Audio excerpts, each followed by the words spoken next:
Picture this. You're standing in your own house, bigger than the one you grew up in. Better car outside. Bills paid. Future secured. And yet, she feels far away. You did everything right. You worked longer hours. You earned more. You became responsible. But somewhere along the way, the warmth disappeared. She's polite now. Not playful. Respectful. But not desiring. And here's the truth. No one warned you about. Earning more doesn't guarantee love. Sometimes it quietly kills it.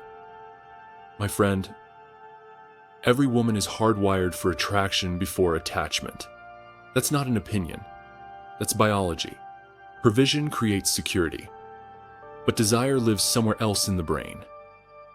Dopamine, the chemical of excitement, uncertainty, pursuit, doesn't spike from comfort. It spikes from polarity. For thousands of years, women were drawn to men who were not just providers, but forces. Men with direction, men with emotional gravity, men who didn't orbit her. She orbited them.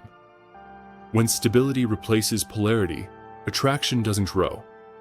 It stabilizes, then fades. Here's how it works psychologically.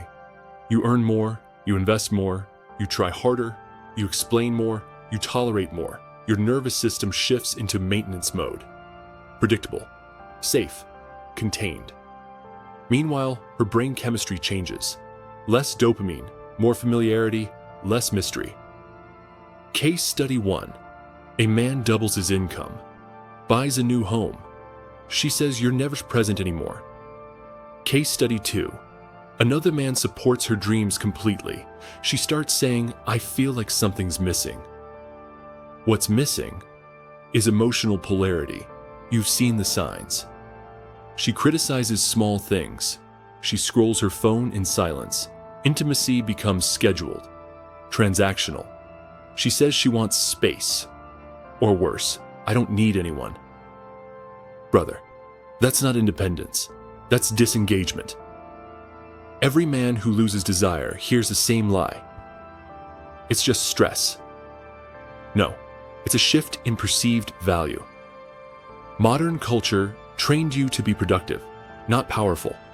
Society rewards men who sacrifice themselves, but attraction punishes men who abandon themselves. You were told equality would erase instincts. It didn't. Hypergamy didn't disappear. It evolved. Not just money, status, presence, direction, emotional control. Marriage became a comfort contract, but desire was never built for comfort. Pause. Here's the part that hurts. She doesn't resent your success. She resents the man you became chasing it. All men who lose attraction lose it the same way. They trade direction for approval. Money amplifies who you are. If you shrink internally, it exposes you. The solution isn't working less, it's becoming more. Reclaim your mission beyond provision. Stop negotiating desire. Restore boundaries. Lead without asking permission. Detachment isn't cruelty. It's self-respect. Because attraction is not something you earn. It's something you embody. Pause. Earning more was never the problem. Becoming smaller was.